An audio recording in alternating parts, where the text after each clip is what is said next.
আজি মঞ্চত আপুনি আজি কিন্তু খুব লক্ষণীয়ভাৱে মুখ্যমন্ত্ৰীয়ে কোনো ধৰণৰ ৰাজনৈতিক কথা কোৱা নাই। মোৰ আজি এটাই ভাল লাগিছে যে অসমৰ মুখ্যমন্ত্ৰীয়ে আজি মঞ্চত এটাও পলিটিকেল শব্দ মানে আঁচনিটোৰ বিষয়ে বক্তব্য আগবঢ়োৱাৰ বাহিৰে কোনো পলিটিকেল বক্তব্য আগবঢ়োৱা নাই। মই সেইকাৰণে বহি আছিলোঁ, মনে মনে আছিলোঁ পলিটিকেল বক্তব্য আগবঢ়াব নেকি বুলি, কিন্তু এটাও পলিটিকেল বক্তব্য আগবঢ়োৱা নাই।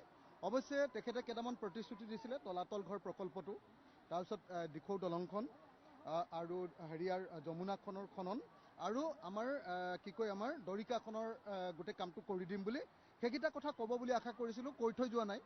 সেইকেইটা ভৱিষ্যতে কৰাই ল'ম বছ। কিন্তু এটা কথা খাটাং, নহ'লে মইতো বিতৰ্ক হ'ব বুলি ভাবি ৰৈ আছিলোঁ ওচৰতে যে তেখেতে পলিটিকেল কথা ক'ব, কিন্তু ভাল লাগিলে যে তেখেতে এটাও পলিটিকেল বাক্য আজি কোৱা নাই, মোকো কাট মৰা নাই, গতিকে মোৰ ক'বলগীয়া একো নাই। মানে শিৱসাগৰত খেলিম আৰু শিৱসাগৰত জিকিম আৰু পিছৰটো দেখা যাব ন। এতিয়া মই আসনকেইখনৰ নাম ক'ব নোৱাৰোঁ, বেয়া হ'ব, চলি আছে। আৰে মই হ'লোঁ অসমীয়া জাতীয়তাবাদৰ অসমীয়া থলুৱা মানুহৰ আটাইতকৈ গৰ্বিত প্ৰতিনিধি আৰু অসমীয়া থলুৱা খিলঞ্জীয়া মানুহৰ 1 নম্বৰ হেডকোৱাৰ্টাৰখনৰ নাম হ'ল শিৱসাগৰ। গতিকে মই শিৱসাগৰত খেলিম, শিৱসাগৰত জিকিম আৰু আকৌ এটা কথা কৈ থৈছোঁ, মইতো সেইকাৰণে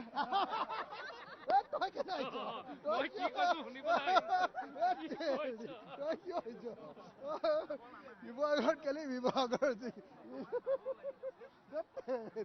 আৰু এটা কথা মই এইটো সদায় মুখ্যমন্ত্ৰীক কওঁৱেই যে আপুনি জালুকবাৰীত এই বাহিৰৰ বেংগলী মানুহ, বিহাৰী মানুহ, মাৰোৱাৰী মানুহ আনি জিকি আছে, এবাৰ শিৱসাগৰত আহক না। ইমান খিলঞ্জীয়া কয়, খিলঞ্জীয়া ঠাইডোখৰত একবাৰ শিৱসাগৰত মুখ্যমন্ত্ৰী আৰু মই একেলগতে খেলোঁ। Thank U.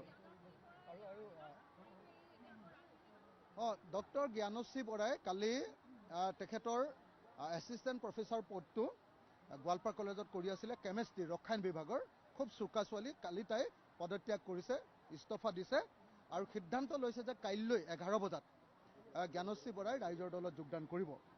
এইটো আমাৰ সমগ্ৰ অসমীয়া জাতিৰ কাৰণে এটা গৌৰৱৰ বিষয় যে শিক্ষিত, সৎ, নিষ্ঠাৱান আৰু অতি প্ৰতিভাশালী এনেকুৱা যুৱ প্ৰজন্ম এনেকৈ ৰাজনীতিৰ প্ৰতি আকৰ্ষিত হৈছে। মই জ্ঞানশ্ৰী বৰাৰ লগত কথা পাতি আছোঁ ঘনে ঘনে।